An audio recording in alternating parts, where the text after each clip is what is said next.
Hello, it's so great to have you here, Brian. I am Kim McMahon, and this is one of my conversations with technology leaders. Now, I've known Brian, luckily, for many years. Him and I worked together when I was doing some work with NetApp, I believe, and the Dell partnership. And I have always been really impressed with Brian's marketing acumen, as well as the fact that he has had his own business for many years. So today we're going to talk a little bit about marketing and AI and LLMs. But before we jump into that, Brian, go ahead and give an introduction. Tell my audience who you are. Thanks, Kim. Appreciate the time today. I am Brian Whitaker, and I run a boutique consultancy called Zettabyte Content for the past 12 years now. Have been helping B2B technology companies of all sizes get more attention, drive more consideration, and end up with more revenue through a mix of product and content marketing. And I wanted to talk today about a little problem that I'm seeing emerging, and it is that basically lots of companies are strapped for resources, they're strapped for cash, and they're strapped for people. And they are naturally looking at large language models as a way to augment and extend the marketing that they do, right? Because ChatGPT is and versatile, right? But here's the funny thing that I've begun to pick up on. One of the things that I specialize in is the data center sustainability space, and I read a lot of stuff, go figure. And I was reading a white paper the other day from a big vendor, I won't mention their name, and I read a couple of paragraphs and I said, hang on a minute, this seems awfully familiar. And I started racking my brain and thinking hard about what I was doing, where it felt familiar, and I realized that I'd read something very similar in another paper a couple of weeks prior. So I went back to the other paper, and sure enough, what I got was the same content in two different papers from two competing companies. My first thought, of course, was plagiarism, but then I realized by reading the content and the way it was written that what we actually had were two LLM, or it was an LLM being used by both companies, providing the same information. And I've seen this too in images. I've seen almost exactly the same AI-generated image being used by one company for a LinkedIn post, and a very similar image being used by another company. Why does this matter for marketing? Well, it matters for two reasons. One is these models are providing the same information for different companies, which means that your capacity to stand out in the marketplace is being diminished by your LLM. You're basically just regurgitating the same information over and over again that other people are regurgitating. Yes, you can keep prompting and tweak your prompts and try to get in different angles, but the fact of the matter is you don't know what other people are using for prompts, so you don't have any idea. And the reality is your competitors are providing the same information you're providing. What I am seeing the really smart companies doing is what I've been calling grounded marketing or a bottom-up kind of marketing, where they're relying on their real-world experiences, whether that's through communities or customer experience, to ground their marketing in the truth. And it's a distinctive truth that only they have because they have the unique experience. Mm-hmm. So that stands out in the marketplace. That's distinctive. That matters to people. It's going to be really interesting this year to see how many brands use LLMs at scale badly and end up with mediocrity, and how many brands do something distinctive and interesting and stand out. Yeah, and as I think about this, so I did a little bit of playing. I attended, to give a little background, I attended a really interesting talk by Jonas Roslin at, I believe it was All Things Open, and he was talking about using ChatGPT for marketing.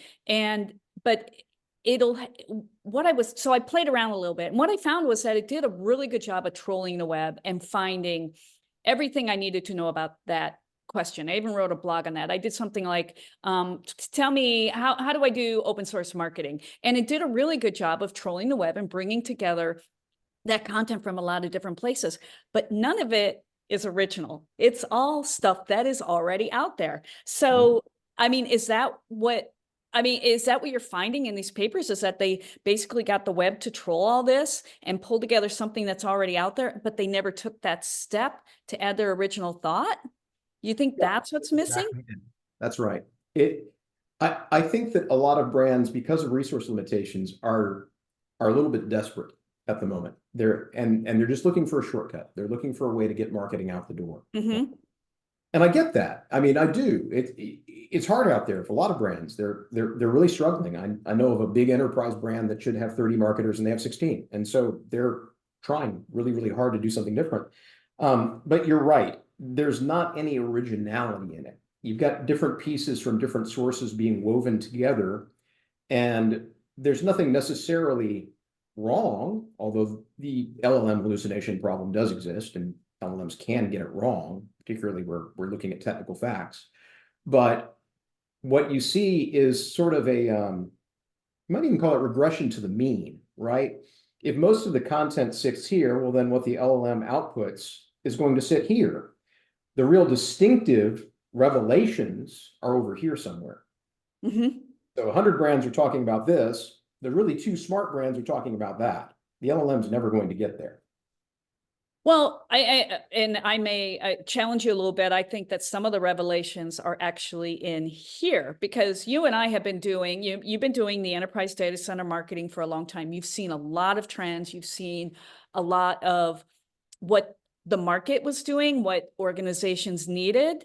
And I've been doing the open source and the developer product-led growth marketing for a long time. And I've seen a lot of things that don't necessarily end up in a Google search, right? Unless I've written about them, and then maybe it would find it and put it in there. But I think that some of these LLMs can probably help you start with your marketing material, but at the end of the day, only you know your product.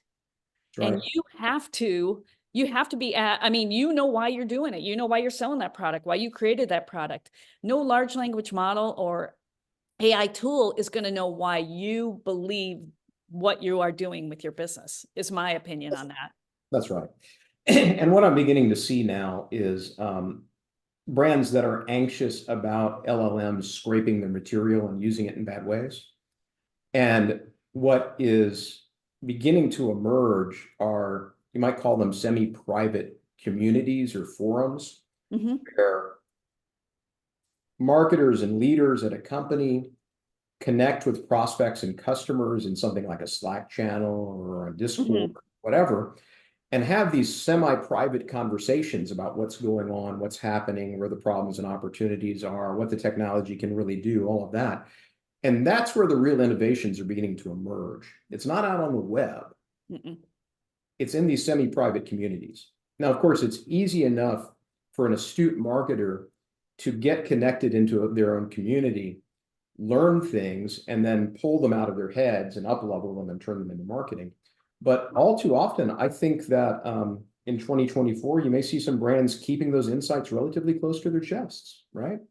They'll bubble them up, but they won't share them on the web. They'll share them with customer conversations. They'll share them in their private communities, because that allows them to have more control. It allows them to make sure that their innovations and their discoveries are not being nefariously used through an LLM by a competitor. Mm-hmm. Absolutely. And that kind of brings us full circle back around to, because I wrote this down, your grounded marketing or reality-based marketing. And it's, go ahead. Pardon me. Go ahead. Yeah, I've been pushing it for years. I haven't, until recently, really had a term for it. But, you know, I've been in marketing for a long time, and I've seen no end of marketing fluff, right? Hypothetical, semi-invented, fluffy stuff that, some marketers gotta get something out the door, and so they're going to do it. The LLMs are superlative at marketing fluff. They can marketing fluff all day long.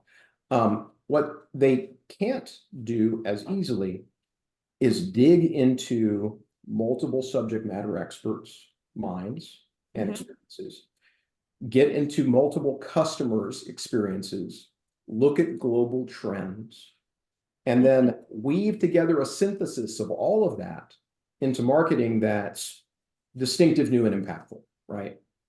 And so what I really want to see more of in 2024 and beyond are videos and podcasts and papers and all the forms, but that contain distinctive, unique nuggets gleaned from real world experience, rather than 8 pages of hypothetical fluff. Absolutely. So with that, when you come up with a term, whether it's grounded marketing or reality-based marketing, let's get back together and talk about it and keep digging into this topic. So very insightful. I really think that many people in the community and many actually founders are going to listen to this, and hopefully it helps give them an awareness and a wake-up call that, you can't totally outsource your marketing to AI, that you do have to put some thought into it. So again, thank you for joining me here today, and have a wonderful afternoon. Thanks, Kim. It's always great to see you. Take Yeah, care. take care.